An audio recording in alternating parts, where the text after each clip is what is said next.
Welcome to Beg to Differ, the Bulwark's weekly roundtable discussion featuring civil conversation across the political spectrum. We range from center-left to center-right. I'm Mona Charan, syndicated columnist and policy editor at the Bulwark, and I'm joined by our regulars, Bill Galston of the Brookings Institution and the Wall Street Journal, Damon Linker, who writes the Substack newsletter Notes from the Middle Ground, and Linda Chavez of the Niskanen Center. Our special guest this week is Johns Hopkins professor and Atlantic contributor Yascha Mounk. Yascha's new book is titled The Identity Trap, and its arguments are incredibly timely. But before we turn to Yascha's book, we're going to first address the big news of the week, which is the Israel-Gaza war. President Biden is planning to address the nation Thursday evening. You listeners will already be aware of what he said. We are taping before that event. Apparently, though, he is going to ask Congress to appropriate $100 billion in aid for Israel, Ukraine, Taiwan, and our southern border. Now, before the Israel-Gaza war has really gotten going, that is, before the planned or at least expected ground invasion by Israeli forces, we have seen an incredible example of the information war taking place. Just as President Biden was preparing to jet off to Israel, and he was also scheduled to stop in Jordan and meet with King Abdullah and Egypt's al-Sisi to discuss matters after his stop in Israel, that was canceled because of a story that appeared regarding what was called an Israeli airstrike on a hospital in Gaza. And the denunciations of Israel, of course, immediately Hamas blamed Israel and said it was an airstrike. And many news organizations in the West, very prestigious and reliable ones, I would even say, like the New York Times, like CNN, like the BBC, etc., all reported that there was an Israeli airstrike on a hospital where refugees were sheltering and that hundreds of people had been killed. So, Damon, I'm going to toss it to you. It turned out that that was not true. And a lot of people are even now afraid to say that this was disinformation, that it was a lie. But it seems to me that it's very obvious that the story that Israel told and that the U.S. intelligence services and Pentagon have confirmed is the true story, that it was a misfire of a rocket by Palestinian Islamic Jihad. But what did you make of the credulity that major news organizations offered to the health ministry of Gaza, which is an arm of Hamas?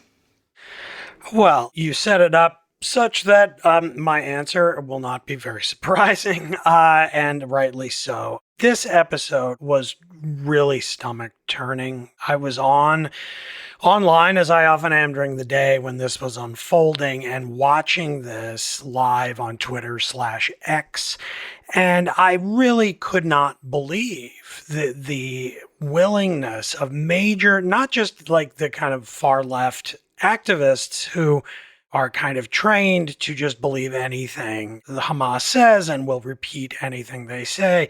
But as you indicated, major news organizations that are read all over the world simply taking Hamas's assertion at face value when we're in the middle of wartime. And there's always the fog of war, which makes news broadcasts about facts on the ground inherently dangerous, difficult, needing of verification. But then you add in the dynamic of a world that's networked with itself in all these ways on social media platforms, where a headline put out by the New York Times can be viewed instantly everywhere. And it is just beyond belief that in that situation where, in fact, our editorial instincts need to be more finely honed than they used to be, not less, what we we instead get is this kind of jump on the story and the trumpeting of what Hamas asserts as truth, when any awareness of the reality on the ground should teach any journalist that Hamas is not a legitimate government. It is a terrorist organization that has been in charge of the Gaza Strip for well over a decade now. And its entire mode of waging war is to attempt to win public opinion around the world by making Israel look as bad as possible.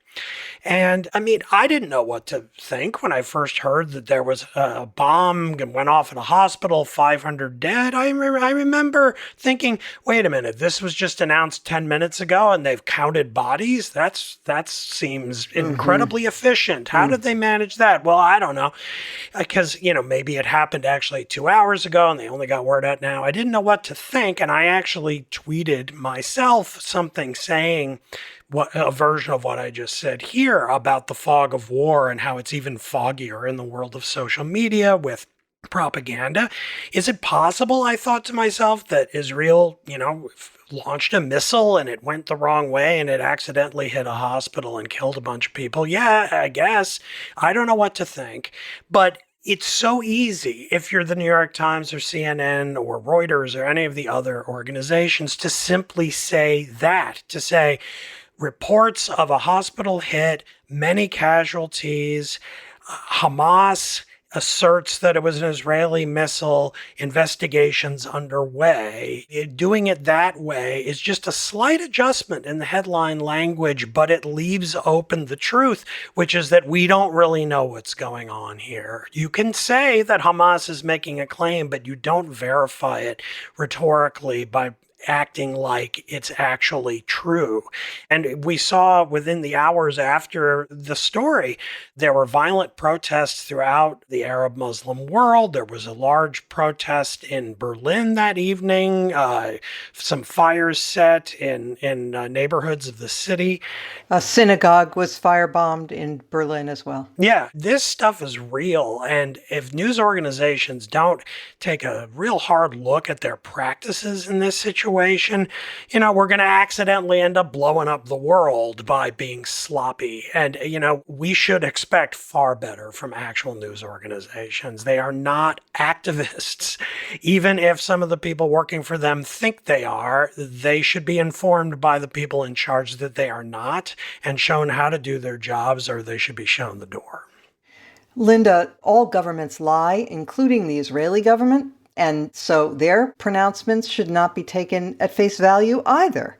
But the Israeli IDF spokesman came forward with a series of proofs, including intercepts of the terrorists talking to one another and saying this is probably from Palestine Jihad, etc.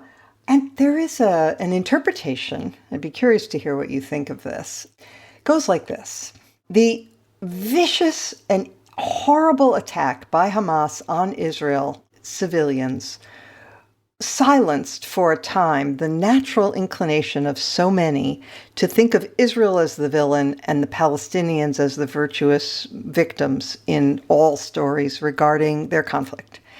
And so people had quieted down that point of view in the wake of that horrific attack. And then when this story broke, it was like a coiled spring was unleashed. It's suddenly, this is it. This is it. Now we can do what we really want to do, which is to portray Israel as the aggressor and the evildoer and so on. What do you make of that?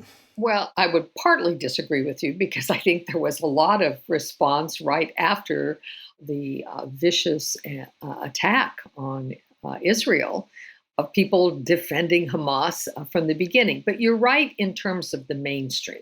I think the press, mainstream institutions were much more qualified in talking about, occupying force or, the Palestinian people as the victims of years-long repression and oppression. So I think that was true. But, one of the things that struck me immediately, and I'm assuming, like others on this podcast and many of our listeners, have been glued to the television to watch everything as it is unfolding, particularly, at times in the evening when I have more time on my hand. And when this attack happened, the response was so immediately from the Palestinian Health Ministry, as it's called. It might be better named the Palestinian Disinformation Center, if in fact what happened looks like was not an attack by Israel. The reports were of bombings. The report was immediately that this was Israel. The report was hundreds. Man, I heard the figure 500 thrown around, 500 people dead. And it was literally within minutes of it happening. In and of itself, that ought to have been suspicious. And the news media ought to have been more suspicious. And what was interesting to me was Israel's response was the responsible response, which was, we're going to investigate, we're looking into it. They didn't immediately say, no, it couldn't possibly have been us. They said, we're going to find out. There is always the possibility in war, particularly when there's widespread bombing going on, that a bomb goes astray, that it's dropped in the wrong place. But the way in which the media was so gullible and was engaging in, just such willing belief in what was coming out of this Hamas authority, it was striking to me. And even as more evidence came out that, well, maybe it wasn't quite what we thought it was, there have continued to be both sides presented in a way that doesn't accept that we actually have hard evidence now. By the way, Al Jazeera television was doing live filming at the time the strike happened, and you could see it happening in the background. And even the Al Jazeera footage was not consistent with a bomb dropping out of the sky or a major rocket being shot in, major artillery being shot in from Israel. But yet, they're, all of the networks, MSNBC, CNN, with the exception, I think, of Fox News, frankly, they were all so willing to accept what was coming out of the health authority, which is not an independent, it's not the NIH, it's not the Center for Disease Control. This is an arm of Hamas. So Yascha, most major news organizations, quickly corrected the record. They didn't say we made a mistake, but they did say, well, the Israelis strongly contest this and they say X, Y, and Z. But do you think there will be a reevaluation? I mean, is there any chance that this will be a situation where they'll say, we're not going to trust things that come out of organs of Hamas in the future, and we're going to be more careful? I mean, Biden had to cancel that summit. I mean, it had geopolitical consequences. It inflamed the so-called Arab Street. It's no joke to get something like this so badly wrong. I agree with what everybody has said, but I would actually go a step further. One of the things that I found shocking about the coverage of this event is how different it was from the playbook that those same newspapers followed after the initial Hamas attack on Israeli civilians. When even hours after world leaders, including Joe Biden and Justin Trudeau and Emmanuel Macron, had condemned this terrorist attack, their headlines said in very vague ways, militant incursion into Israel, or they said things like, Israel responds to militant attack. At the time, if you spent 5 minutes looking at the headlines of the New York Times, the Washington Post, the LA Times, the Guardian, you would understand far less about what was going on than if you spent 5 minutes following reasonable people on that much maligned social media network that used to be called Twitter and is now called X. And so after these outlets were so careful not to describe unconfirmed but clearly accurate events in this Hamas terrorist attack, for them to turn around 10 days later and blast with push alerts to millions of people that an Israeli rocket had killed over 500 people, when we now know that it wasn't an Israeli rocket, and it looks like Hamas certainly lied about being able to ascertain so quickly how many people had died, and probably, according to the latest indications, vastly overstated the number of people who are dead. That is not just incompetence, there you're getting into the realm of straightforward bias. I don't see those media outlets apologizing. I don't see them trying to advertise to their readers in as prominent terms that they had been misled as they pushed out that information in the first place. And I don't see them learning from that. I just saw a tweet from NBC News, which was one of the people who acted the worst over the last 48 hours, citing Palestinian health authorities, the very authorities that lied about the hospital bombing in terms of the death toll in Palestine over the last days, once again failing to inform the readers that what sounds like a serious and impartial source, health authorities of a country or territory, in fact, simply boils down to a Hamas terrorist organization making this claim. Bill, first I thought I'd mention two of the worst actors were Rashida Tlaib and Ilhan Omar. Rashida Tlaib tweeted, Israel just bombed the Baptist hospital, killing 500 Palestinians, doctors, children, patients, just like that. At POTUS, this is what happens when you refuse to facilitate a ceasefire and help de-escalate. Your war and destruction only approach has opened my eyes and many Palestinian American and Muslim Americans like me. We will remember where you stood. Okay, well, that was Tuesday, and you might say, all right, well, she was misinformed by these very news organizations that we've been describing. No, on Wednesday afternoon, when the truth had been revealed, she was still saying that what's been really painful, quote, is to see the people who say it's okay to bomb a hospital, unquote. Bernie Sanders was scarcely any better. No revisions from them either. And then, Bill, I'm going to just turn to you with this quote from the Dispatch's Kevin Williamson. I'm just going to read this short paragraph. Every newspaper and every reporter makes mistakes. If you aren't running regular corrections, you probably aren't doing enough work. But genuine errors are random. When the errors follow a particular pattern, generally run in the same way and almost always serve the political interests of one of the involved parties in the controversy being covered, that is bias. It's bias. Kevin is right. Yascha's right. You're right. We're all right. And unfortunately, it appears, at least in the short term, that there's very little that can be done about it. There's an old saying, that a lie can circle the globe while the truth is getting out of bed. And sadly, that is perennially true. It's true in this case. This is part of the war. And I think that the United States and Israel are going to have to proceed on the assumption that they're not going to get a fair shake from certainly not the world media and a substantial portion of the US media either. That's going to have to be one of the fixed points of calculation, one of many, so to speak, facts on the ground or facts in the air.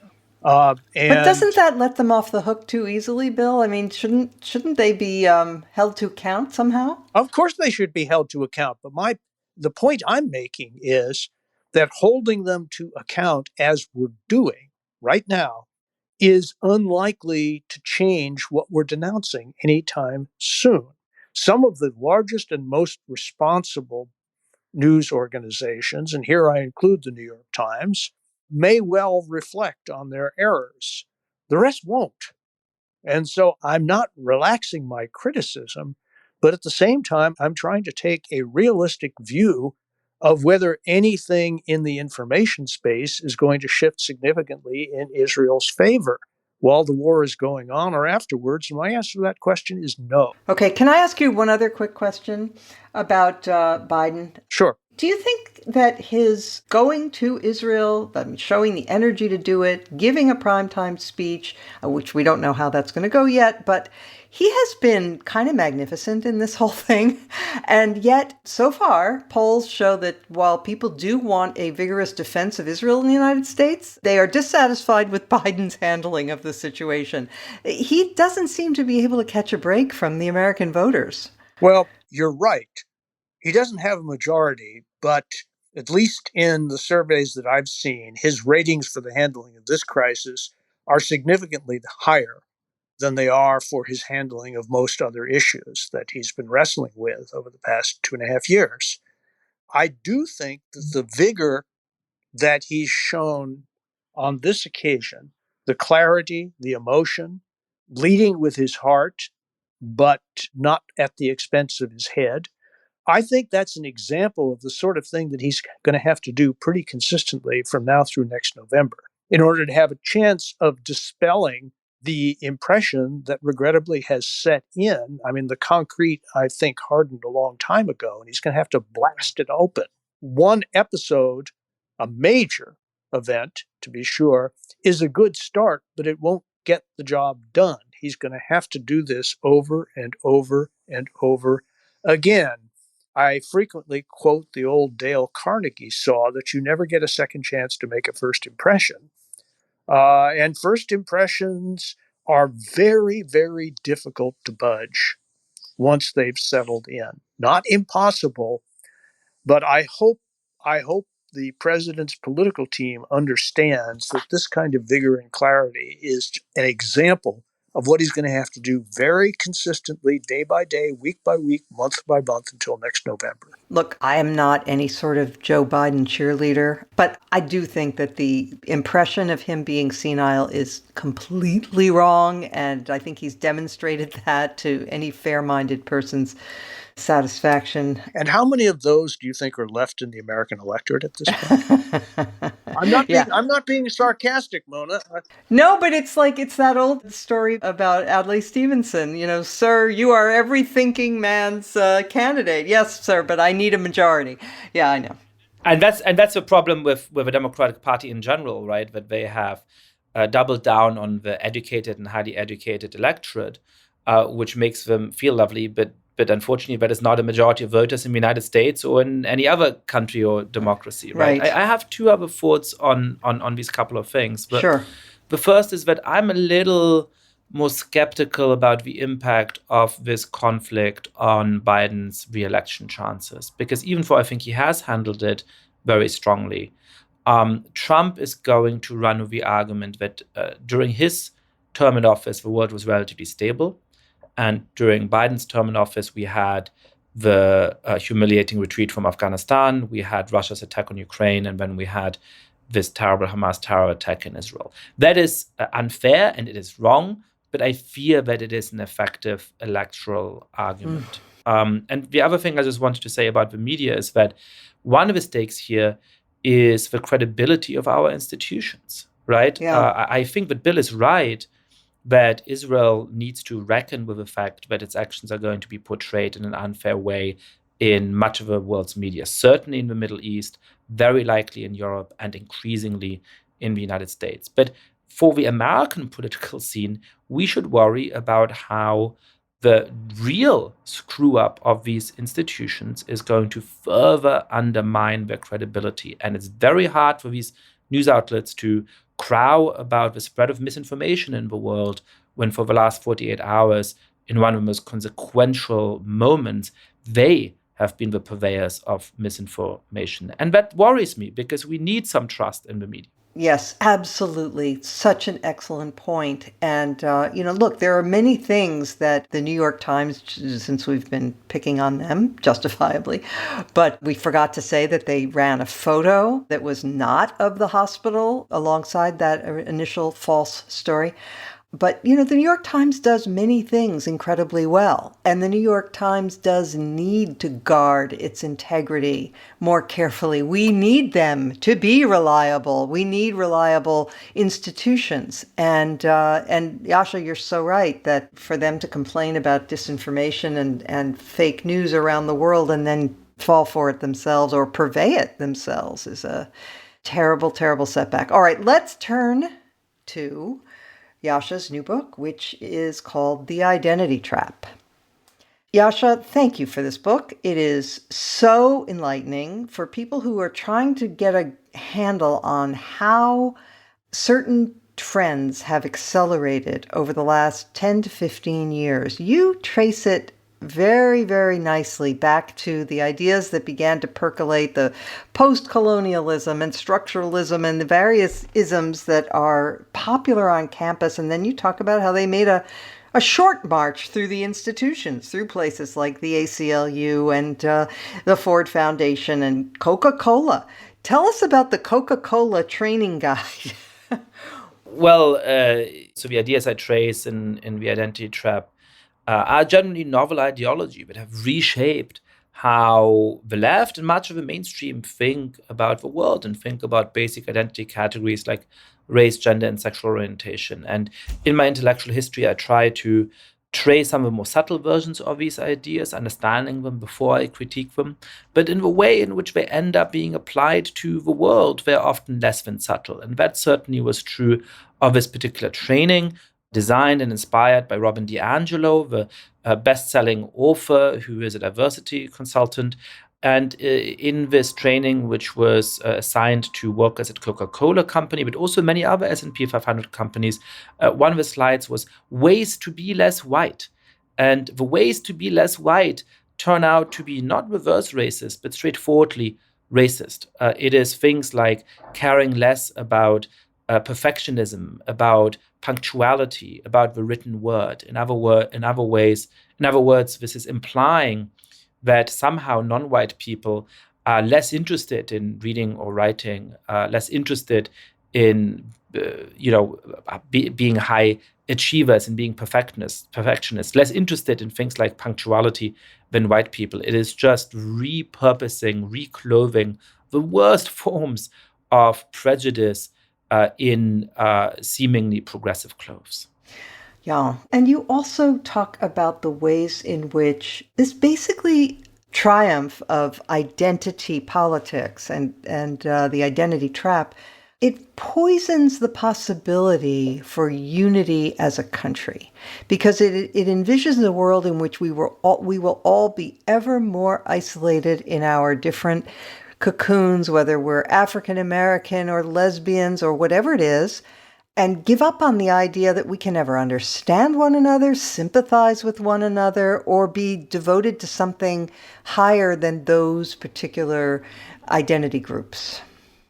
Yeah, part of the metaphor of a book, of the identity trap, is that a good, effective trap contains a lure. And I understand the lure of these ideas. They claim to be the most radical, uncompromising way to allow us to fight against injustices that do persist in the United States, that are all too real. But the worry about it is that, not that it's sort of too radical, going too far in the right direction, it's that it's actually turning us, taking us into the wrong direction. And that becomes really clear when you turn to some of those core commitments. Look, it is true that I might not naturally have the same experiences as some of my compatriots, that as a guy, I may not understand the worries that many women have taking the subway late at night. But the claim that if I stand at a different intersection of identities from you, I'm not going to be able to understand you, is misguided. And the inference that many people have drawn from it, saying that the only path to political solidarity is for me to defer to your judgment since I won't be able to understand you, is even more wrong-headed. It helps to explain some of the perverse thinking in the last few weeks, but more importantly, it sells short the ability of human beings to be in communion and to build towards more substantive forms of solidarity. What we should do when somebody tells us about an injustice is to listen with an open mind, not to dismiss them just because we haven't had that same experience. But then we can come to fight for a better world on the basis of a shared understanding of what we want to accomplish. I can listen out, my friend, and say, you know what, I don't think it's just for you to be more constrained in your mobility than me, for you to have to worry about taking the subway when I don't. Let's fight together for a world in which we have remedied that injustice. Or if you're particularly concerned about access for the handicapped, and I'm particularly concerned about the environment, maybe I can give you some of what you want and you can give me some of what I want and we can compromise. That's right. One of the real worries I have about the broad acceptance of these ideas is the way in which it encourages zero-sum conflict between different identity groups. That is true at the level of a kind of social norms that many institutions have adopted over the course of the last 10 years. It is really striking and worrying to me that many elite private schools around the country now have effectively compulsory affinity groups in the third grade, in the second grade, in the first grade, in which teachers come into classrooms and say the Black kids are going to go to that classroom, and the Latino kids are going to go to that classroom, and the Asian American kids are going to go to that classroom, and then the white kids go into the fourth classroom. Because if we've learned anything from history and social science, it's that once you identify with a particular kind of identity group, you're actually going to fight on behalf of its interests. So even though this is meant to create great, white anti-racist activists, I think it's much more likely to produce racists and the white supremacists who are going to be fighting on behalf of the interests of whites, and that's not going to lead to a productive politics. But the same is true in the realm of public policy as well. When the Centers for Disease Control during the pandemic deviated from the guidance adopted by every other country in the world pretty much to prioritize the elderly for scarce COVID vaccines when we finally had those life-saving medications. Because, as the key committee advising the CDC put it, elderly Americans happen to be disproportionately white. And so even though veering away from prioritizing them would increase the death toll by between 0.5 to 6.5%, we should give vaccines to a much broader category of essential workers instead. Well, what happened next is a fight over who gets to be defined an essential worker. And what happens in general when you make politics based on group in that way is that each group sees itself as being engaged in the zero-sum battle for what do we get and how can we make sure that we get more than you. That is the opposite of how you can have compromise, and it's the opposite of how you can build a positive sum politics in which we're actually able to cooperate with each other. Linda, I'm guessing you probably found Yascha's book very welcome.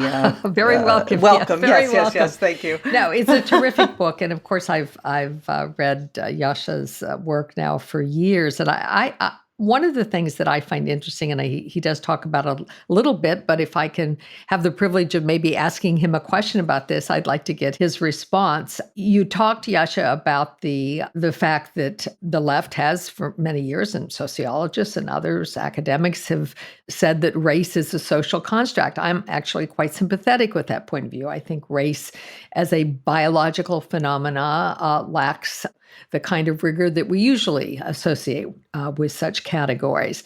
But there is something contradictory in this when, particularly in a society like ours, which is multiracial and multi-ethnic, to require people, essentially, if you're the product of a Black father and a white mother, the identity folks don't want you to identify as mixed race. They want you to identify as Black. And so if you could just sort of talk about that a little bit in the kind of self-contradictions that are inherent in identity politics in a society like ours, which is so multiracial and multi-ethnic. Yeah, I mean, this ideology talks a lot about the idea of intersectionality, about the complicated ways in which identities end up commingling. But in institutional practice, they always assume very simplistic notions of identity. I'll give you two striking examples of that. The first comes from Coleman Hughes, a great young writer whose father is African American and whose mother is Puerto Rican. And on his first day at college at Columbia University, he was effectively forced to engage in this kind of affinity group. And so on his first day in college, he had to choose between his Latino identity and his Black identity. There wasn't a group for Black Latinos, right? And so he was forced in this moment to say, all right, do I go with my father's heritage or my mother's heritage?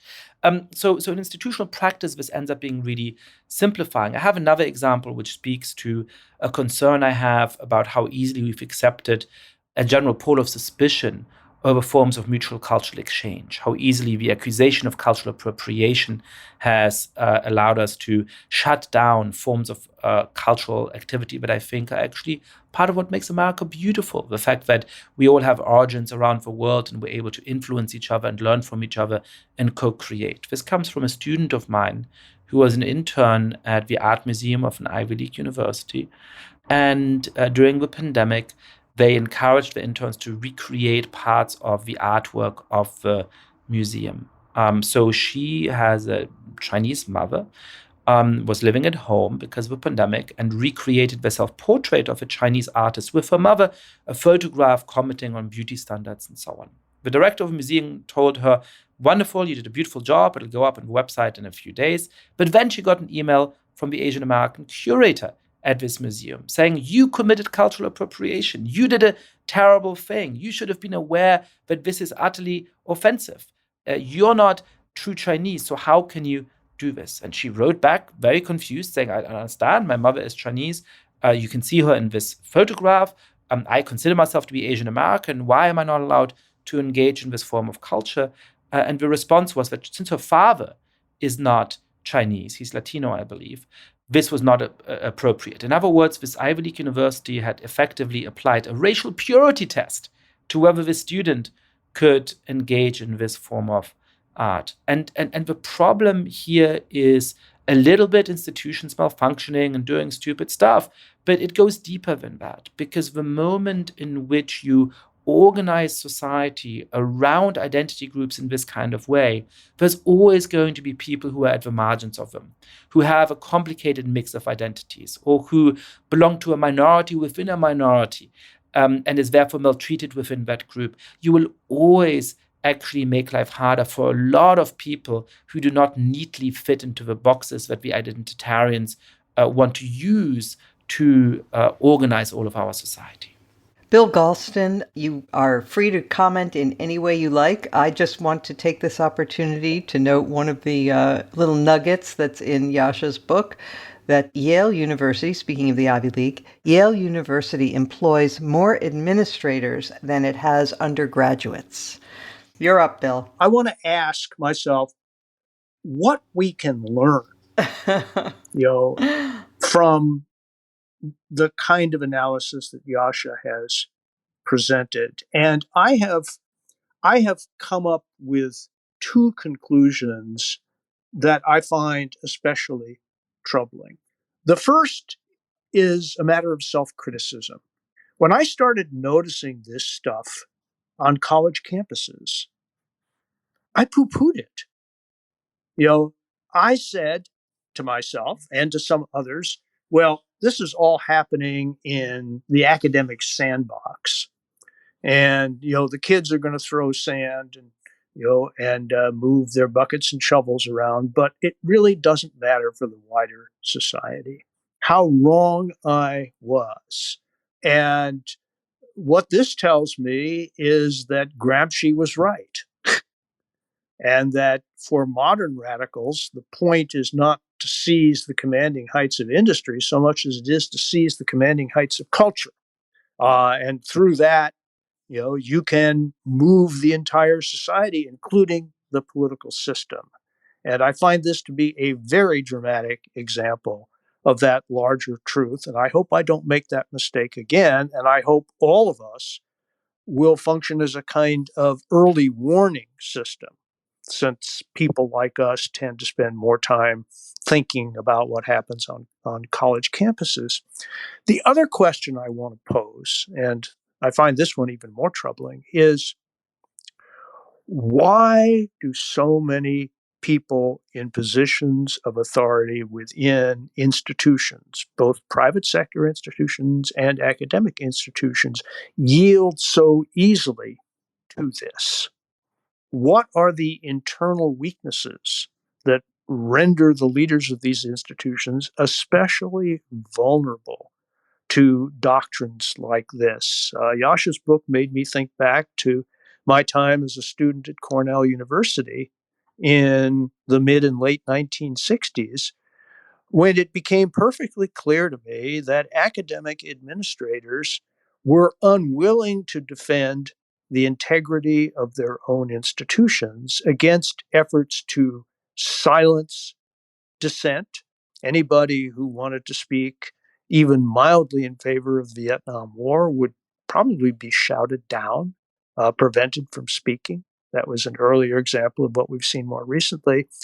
And so we have to ask ourselves some hard questions about not the moral idiocy of students, I take that for granted, but the moral weakness of the leaders of these institutions. And I don't come up with very many encouraging answers when I ask myself that question.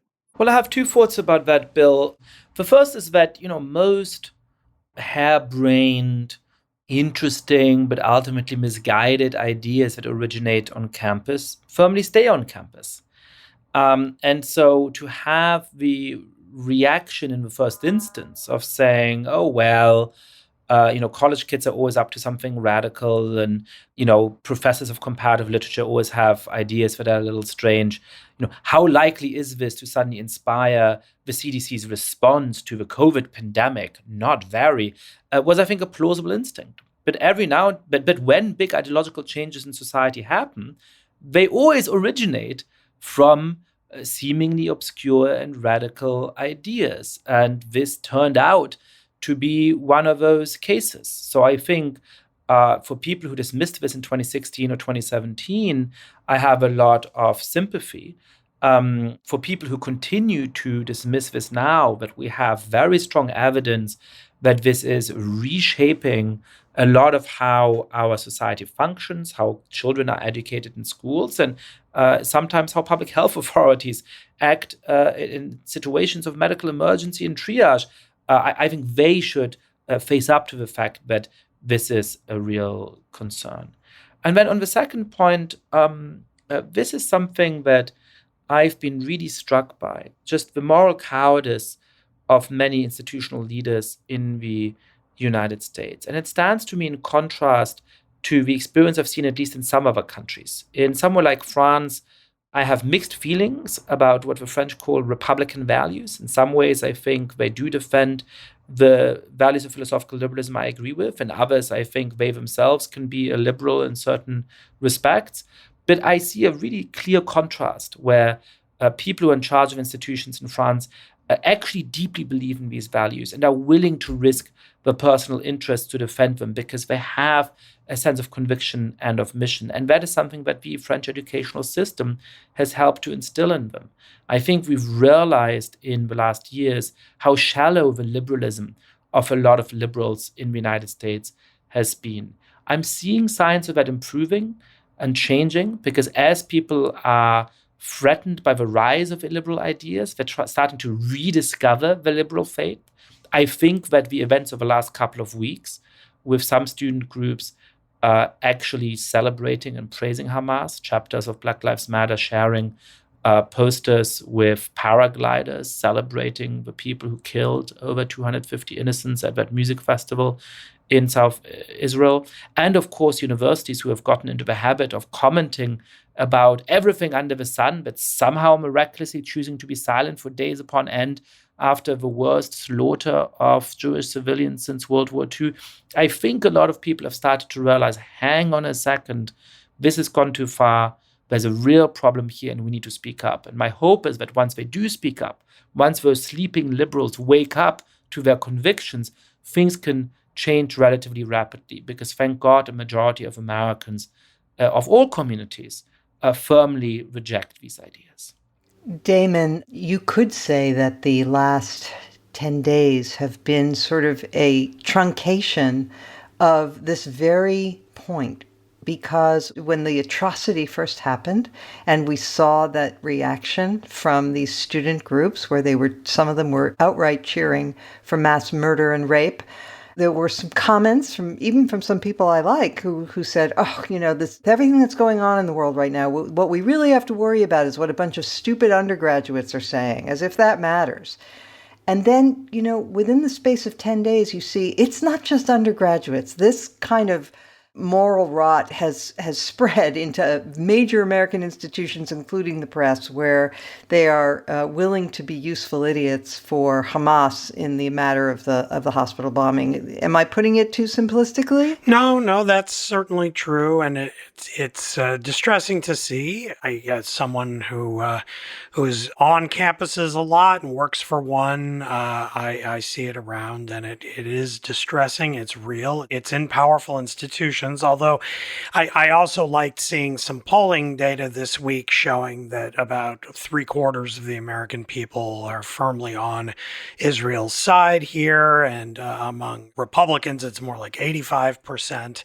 But Damon, I'd be happy if they would just be against mass murder. Yes. You know, I don't care if they're on Israel's That's side. fine, Okay, that's just fine. like if they could just draw that it's line. a proxy. It's they're against it in this particular case too. That's good. But I did actually have a related but a slightly different point that I wanted to ask Yascha about, relating to the book. And it's a great book. I hope everyone buys it and reads it. It's a really important contribution to this very important topic.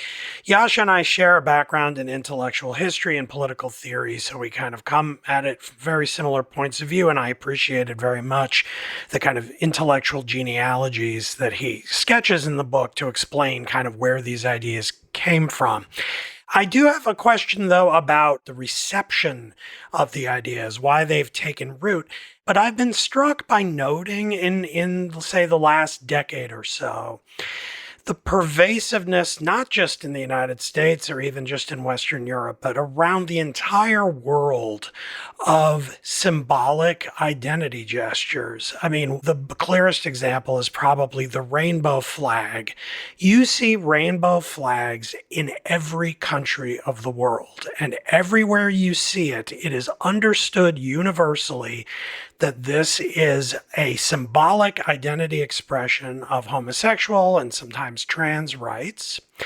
And it becomes a flashpoint also for those within those particular societies who oppose such rights. So the identity flag of the rainbow flag becomes this identity marker that everyone recognizes and that people either wrap around themselves or react to negatively in political terms. And you also have seen examples like during when the George Floyd murder happened. Of course, that sparked massive unrest in the United States, some of it peaceful, some of it violent, and it reverberated for months and had effects on domestic American politics. But the striking thing is that there were George Floyd-related protests all over the world. Now, these were not protests specifically about George Floyd and his fate. They were examples of people who took the death of George Floyd as an opportunity to then have a protest about some injustice in their own society. But it became a kind of viral identity expression that reverberated around the world on the back of social media and other forms of media. So my question is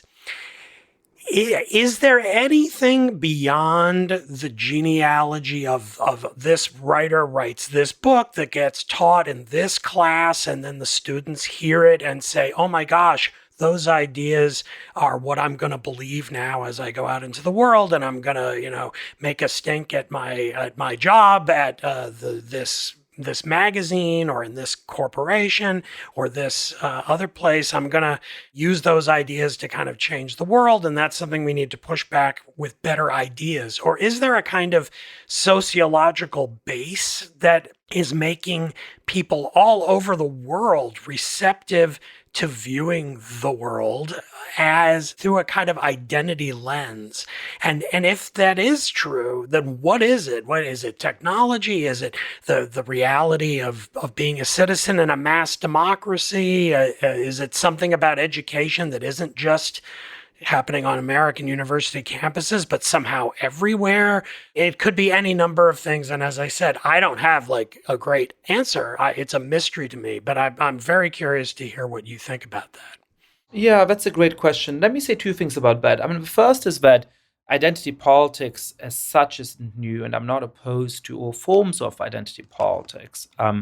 I think one of the proudest political traditions in the United States, which extends from people like Frederick Douglass to Martin Luther King Jr. and arguably Barack Obama, was in part based on a form of identity politics. But what distinguished it from the current tradition is the nature of its aspirations.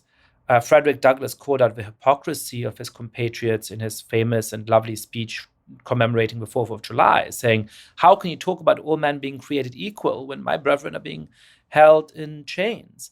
But he didn't say, rip up the Constitution of the Declaration of Independence. He said, let us live up to it. If you mean those values seriously, then by what virtue, by what justification can you exclude me from the full enjoyment of these principles? He recognized that people were saying terribly racist and unpleasant things in his day in newspapers all around the country. But he called free speech the dread of tyrants, because he realized that it actually gives a voice to the marginalized and the oppressed. The tradition of identity politics that is now orthodox on university campuses explicitly rejects that tradition. Derek Bell, the founder of critical race theory, is a civil rights lawyer who comes to regret his activities as a civil rights lawyer, his efforts to desegregate schools through the American South, saying that perhaps in some key ways Brown versus Board of Education was a mistake, arguing that we should get rid of what he calls the defunct racial equality ideology of the civil rights movement. Kimberly Crenshaw, another key figure in this tradition, ends up saying that the philosophy and politics of Barack Obama is fundamentally at odds with the key tenets of critical race theory. And the key of their claim is that these universal values haven't helped us make progress. On the contrary, they're meant to pull the wool over people's eyes. They have perpetuated discrimination. So to do better, we have to get rid of them and explicitly make how all of us treat each other in this conversation and how the state treats us in something like a COVID emergency explicitly depend on the racial groups of which you are a part. So the problem partially is just about the form, the model of identity politics that has won out in the last couple of decades. And that is an intellectual story. Now, I agree with you, it's not just an intellectual story. And in the first part of the book, I trace the intellectual origins of this novel ideology that I do think has had a real influence on the world by providing a model for how people can think and talk about the world that is appealing to a lot of people and that has shifted what the left believes in. But I also talk a lot about sociological and technological shifts of the kinds you talk about. And perhaps the key one here does have to do with social media. When we invented the internet and social media, the idea was that people would go and communicate with people who are far away, right? Suddenly it was costless to speak to somebody in Nigeria, and perhaps I would spend all my times on the internet chatting with somebody from Nigeria about the world and seeing what we have in common. Instead, as we know, the internet had something like the opposite effect. It made us seek out the people who are as like to us, as similar to us as possible. I talk extensively in the book about the role of social networks like Tumblr, which really encouraged people to self-define by new identity labels and made it possible for identity labels to proliferate, right? When you think of the analog world, of the offline world, you go to high school, you want to construct your own identity as a teenager, there's 4 or 5 of those on offer because you need a minimum number of people around you who share in that identity. And in an offline world, that is just going to be a somewhat limited number of people. So you have to choose between being a jock or a theater kid or, whatever sort of populates the world of 1990s high school movies, right? In the online world of Tumblr, you can self-create an identity label like demisexual or like Libra gender. Find the 20 people on the World Wide Web who like to co-create with you, and suddenly you can say, this is who I am. And then to communicate with each other, we need this meta ideology that somehow brokers the peace, that says, if I offend you, it's my fault, even if I didn't mean to. And so we have to be on the guard against microaggressions and so on. So I do think this technological shift is a large part of what has explained this strange doubling down on identity, precisely facilitated by a technology that we once naively believed might accomplish the opposite. Well, ladies and gentlemen, I think you can see why you need to rush right out and get this book, because it is full of incredibly interesting insights like the ones you just heard. With that, I want us to spend a little bit of time on the Speakerless House. There is news as of today that Jim Jordan is not going to press his claim to be elected Speaker after all. He's not going to ask for a third vote, and he is going to, at least until January, support the idea of enhancing the powers of Patrick McHenry, who is the Speaker pro tempore right now. Linda Chavez, the Republican Party, in the 10 months since they took control of the House of Representatives, the GOP has nominated 3 different people, Brendan Buck says, and to serve as Speaker of the House, and not one of them currently holds the gavel. It's really quite stunning and actually a little bit scary. We're living, as we've been talking about during much of this program, in a very, very precarious time. We have major war going on in Europe, in Ukraine. We've got attacks in Israel, and I think soon to be a ground operation in Gaza. We have China trying to make inroads around the world, in Africa and Latin America and elsewhere, and gaining support there. We have Vladimir Putin with a closer alliance to Iran and other places. And meanwhile, the Congress of the United States cannot function. When you do not have a speaker, you cannot do the ordinary business of the United States Congress. And the fact that you have, this happen as a result of Matt Gaetz, of all people, basically bringing down Kevin McCarthy as Speaker. And for what purpose? It was not as if there was this clamor that, McCarthy needs to be replaced by X kind of candidate. The conference itself can't even really agree on who they want to support. And the Republicans are showing themselves to not be fit to govern. And I say that as a longtime Republican, as somebody who, on philosophical reasons, probably agrees more with the Republican Party than the Democratic Party. But the Republicans, as they are currently making themselves clear to the American people, aren't fit for governing. And, there is now supposedly a compromise. We'll see. I hesitate to speak because at the time we're recording this, things could change dramatically in the next 24 hours. But empowering Mr. McHenry to at least preside over the House of Representatives so that Congress can function is, I think, an important thing to do, but it looks like that won't happen unless there is Democratic support. And if there is Democratic support for that idea, that there are some Republicans who won't support it. So it's a mess. We have never in the history of this country seen anything like this, where Congress itself ceased to be a functioning institution. Bill Galston, McHenry, compared to some other people in the GOP conference, is fairly sane and a normal person. He did not go along with 2/3 of his colleagues in voting not to certify the 2020 election. He did vote to certify it. He is not a bomb thrower. He has built alliances across the aisle, by the way, all of which would be the kiss of death in this GOP, one would think. There is an argument that some people make that, this is the best of all possible outcomes. Just make him like temporary speaker and kick the can down the road, but at least we'll have a functioning Congress. And other people say, no, you know what? That's not who the Republican Party is anymore. The bomb throwers really are the soul of the party, and it would be better for all concerned if they did have a Jim Jordan or the equivalent as speaker, because then the Republican voters would be getting what they asked for, good and hard. The argument that you just summarized, I think, is too clever by half.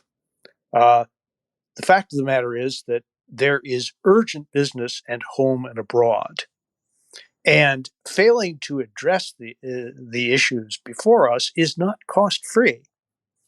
And the idea that Republicans can have their noses rubbed in their own, shall I say, product, the idea that we would endure, in effect, another 13 months of what we've seen for the past 16 days, just to teach them and the country a lesson, which, by the way, I don't think would be learned, that is very, very risky. We've already seen the consequences of not having a functioning House during the current crisis. The president wants to send, and will almost certainly send, a big package. The number $100 billion has been thrown around, to deal with a bunch of really burning issues. Ukraine is a burning issue. Israel is a burning issue. God knows the southern border is a burning issue. And not to mention the fact that the government shutdown was deferred but hardly denied. It's staring us in the face, and we've made absolutely no progress. The idea that we would somehow be able to do better on the budget crisis if we had no functioning speaker at all is preposterous. So I'm not one who says that this is the best of all possible outcomes, but as an interim step, it's infinitely preferable to anything else that could possibly happen between now and the time the government shuts down, which, if memory serves, is November 17th. 4 weeks. Right. Yascha, there are so many shifting coalitions in the GOP at the moment. It's really difficult to sort of map out who's who and who are the radicals and who are the moderates, because they are very shifting. Although some people did give a wry sort of look at the idea of Jim Jordan, bomb thrower extraordinaire, making an appeal to his colleagues to be team players and elect him speaker. But say a word, if you care to, about the way this shows, perhaps, that the Trumpian tactics that work so well for Trump don't always work for everybody. So Jordan and his allies, apparently, were really trying to intimidate members. Several members came forward and said publicly that they had received death threats, that they had received harassment. Don Bacon, is noted sort of regular Republican moderate from Nebraska, said that his wife was receiving messages saying your husband is destroying the Republican Party and threatening her. And he said it's wrong that the folks have no boundaries anymore. And, it makes you, say, well, wait a minute, where have you been? That's the party that became Trump's party. But it does seem that it has backfired, at least on Jordan, right?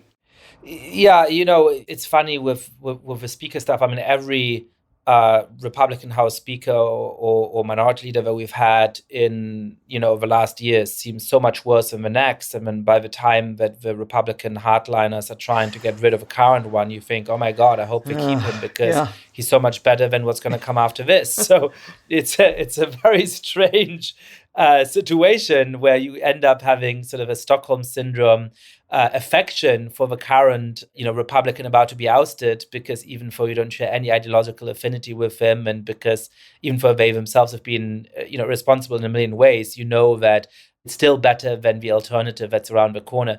But to speak to your point, one of the things that I've slightly changed my mind about, or I think I'm changing my mind about, is how unique Donald Trump is. Now, I've always tried to explain and warn about the threat of somebody like Donald Trump in the broader context of authoritarian populism around the world. And we've seen that, as for various reasons, the sort of structural makings of this form of politics have been put in place in lots of countries. We've seen a similar threat to democratic institutions in many different places, from Hugo Chavez in Venezuela, from Narendra Modi in India, from Viktor Orban in Hungary, from Recep Erdogan in Turkey. And I continue to stand by that. But I used to think that there wasn't anything that special about Trump. That, as I said a few times, in a rich, raucous republic of 300 million people, you're always going to be able to find somebody to voice and ventriloquate a certain set of positions. And so we should focus less on Trump individually than on the questions of why it is that his politics might now be so popular. And yet, I think you're right that it's turning out to be true that it's not so easy to find somebody to replace Trump. Now, partially that's because Trump is still in the picture himself, and he's the person who really commands the energy. But, I don't think Ron DeSantis is capable of replacing Trump. I don't think Vivek Ramaswamy is capable of replacing Trump. And it doesn't look like Jim Jordan is capable of replacing Trump either. And I guess the one slight silver lining for that is that, once Trump leaves the political scene, the energy behind him certainly will remain. The MAGA control over the Republican Party, at least for a while, will likely remain.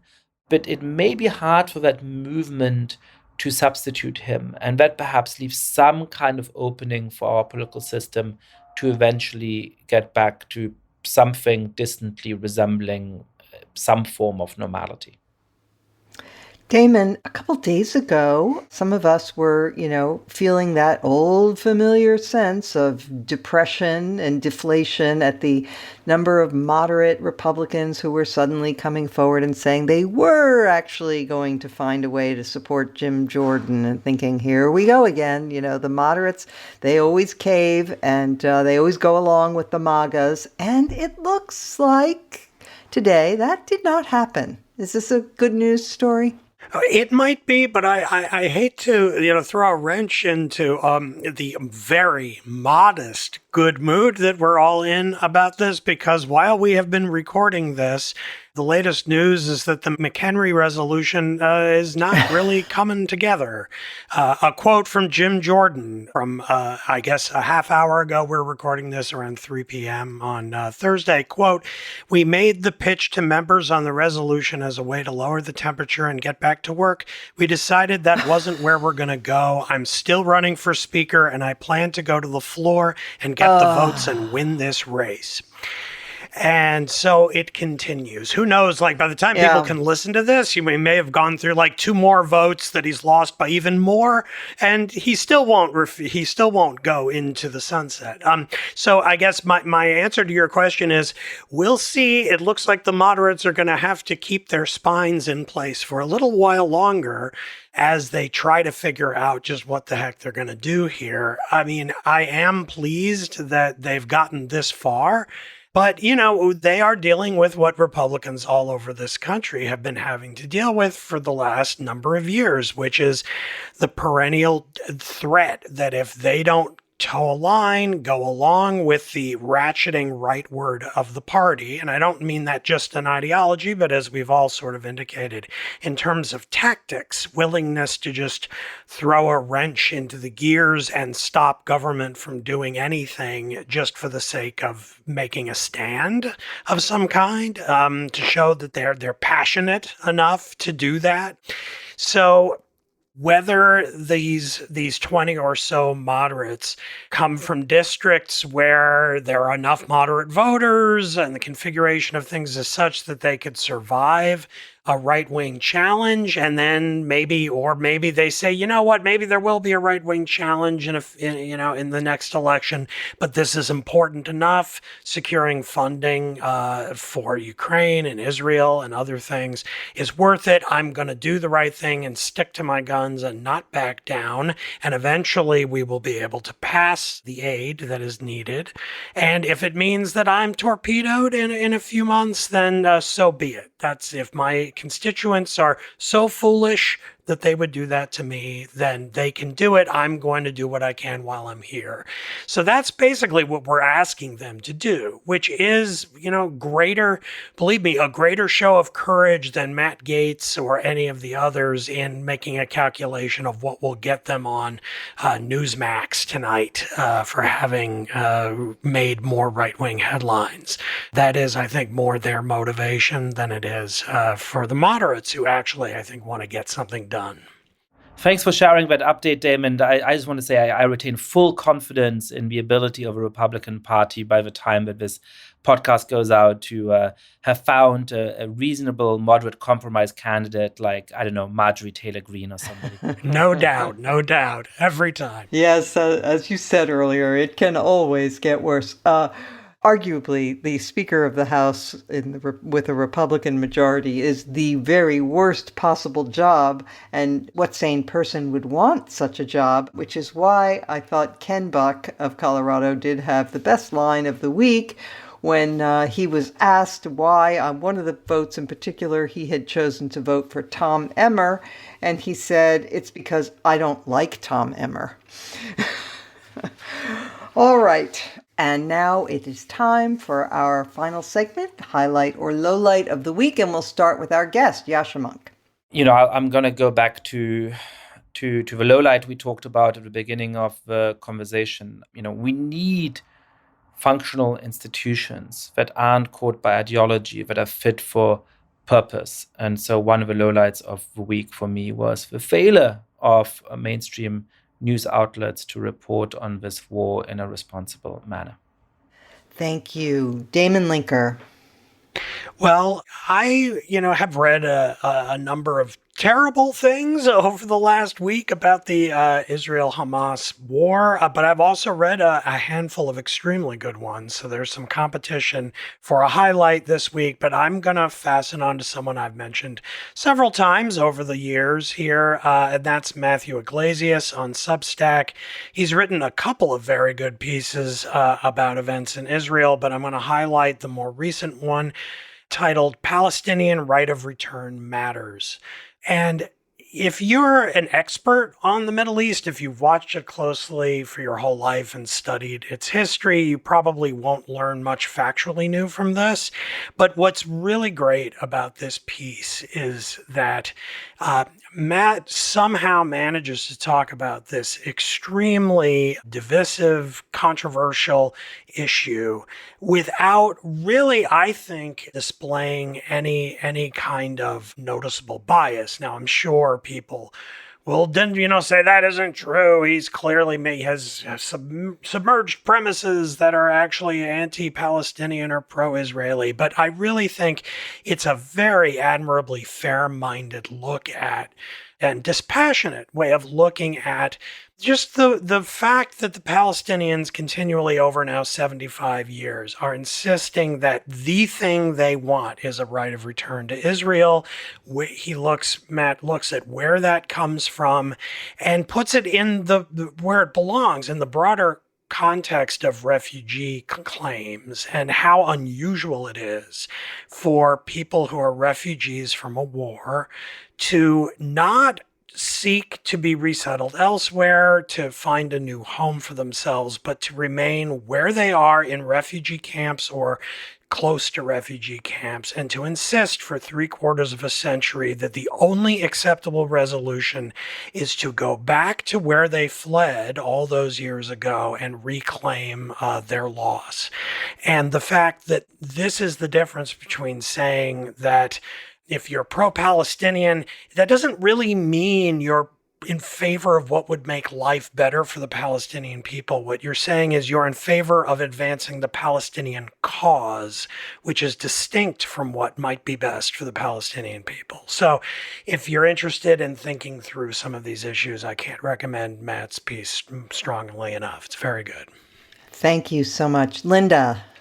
Well, last week we talked about the demonstration in New York City that was organized by the Democratic Socialists of America. And I said that I, knew them from the 70s and, now suddenly they're very anti-Israel, and it certainly didn't start out that way. So I heard from a friend of mine who's also a friend of this podcast. He's been a guest, Ron Radosh, who is an historian. And he wrote a piece a couple of years ago. So this is not a new piece I'm recommending, but I think it's one worth reading because it does go into the history, not just of the Democratic Socialists of America, but really the move on the radical left to become anti-Israel. The piece appeared in Mosaic. It's called How America's Largest Socialist Organization Went from Supporting Israel to Boycotting It. And he says in the subtitle, The Jewish State is the New Litmus Test for the American Left.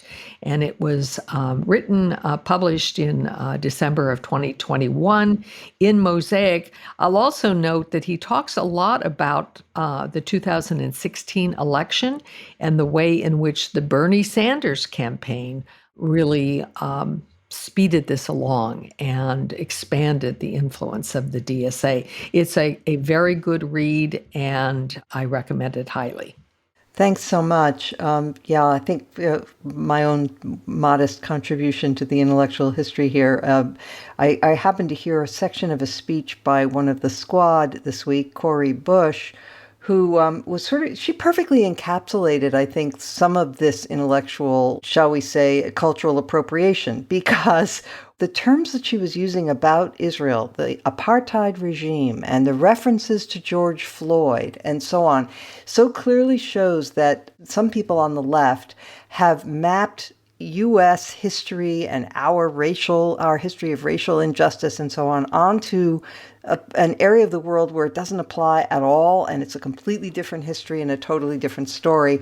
And yet, because of that sort of false analogy, it has become a great cause, well, maybe for other reasons as well. But that's part of it, I do think. And Mona, if you allow me the one plug for my own book, if you want to understand how and why that happened, read The Identity Trap. Yes, agreed.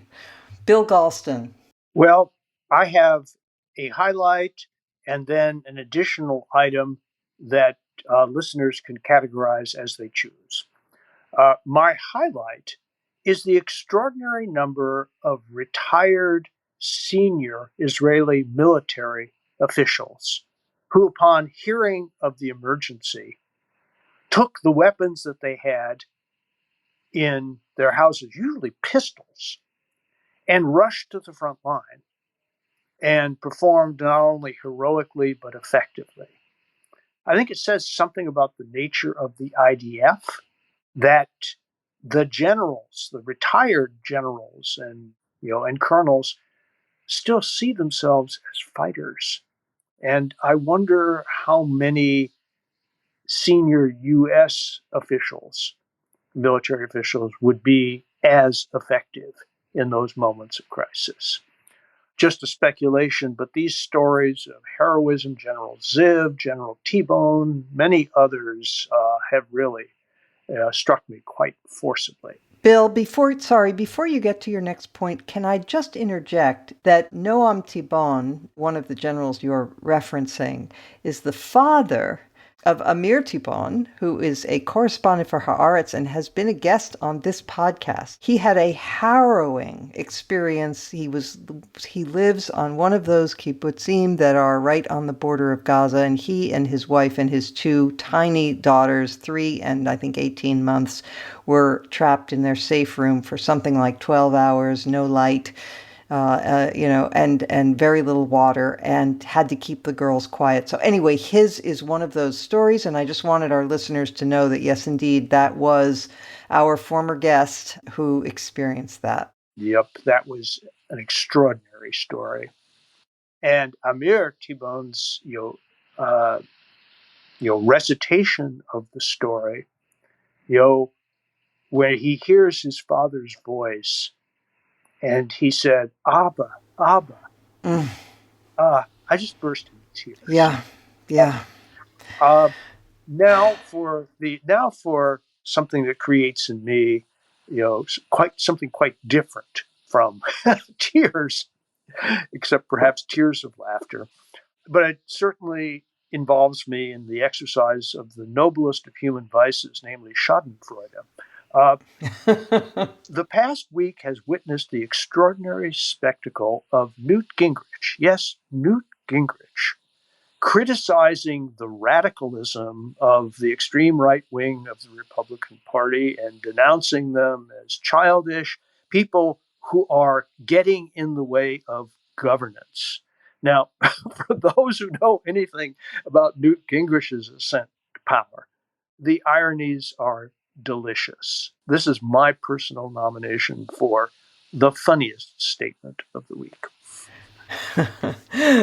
Thank you for that. All right, I would like to highlight something that happened in the world that was not terrible this past week, and namely that Poland held an election, and the ruling party that has proved itself to be nationalist, right-wing, authoritarian, and possibly attempting to crush Poland's young democracy, was defeated. So the Law and Justice Party it did get the most number of votes by a narrow margin, but it was a multi-party parliamentary race, and therefore a coalition of center-right and center-left parties will probably, almost certainly, form a coalition government, and Law and Justice will be deposed. I would refer everyone to Anne Applebaum, also frequent guest on this podcast. Anne Applebaum has a piece in The Atlantic that says Poland shows that autocracy is not inevitable. And she points out that, first of all, there was a tremendous voter turnout, 74% of eligible voters, that they prevailed even though the ruling party had controlled the major media and had altered the electoral laws to advantage itself, and even leaked top-secret military documents attempting to manipulate voters, and none of it worked. So it is an encouraging thing. It's a reminder that while democracy lasts, the voters are still powerful. So maybe a hopeful lesson for the world from Poland this week. With that, I want to thank our guest, Yascha Mounk, whose book is The Identity Trap. And Yascha, has it already been published, or is it about to be? It has been published a few weeks ago. It was temporarily out of stock, but if you go to Amazon or your favorite bookseller right now, you can get the book within the next few days. Okay, terrific. So, and thanks to our regular panel as always. Our producer is Jim Swift. Our sound engineer is Jonathan Seary. We thank them as well. And of course, we thank all of our loyal listeners. And we will return next week as every week. I will be gone next week, but we will have a guest host. Thanks very much.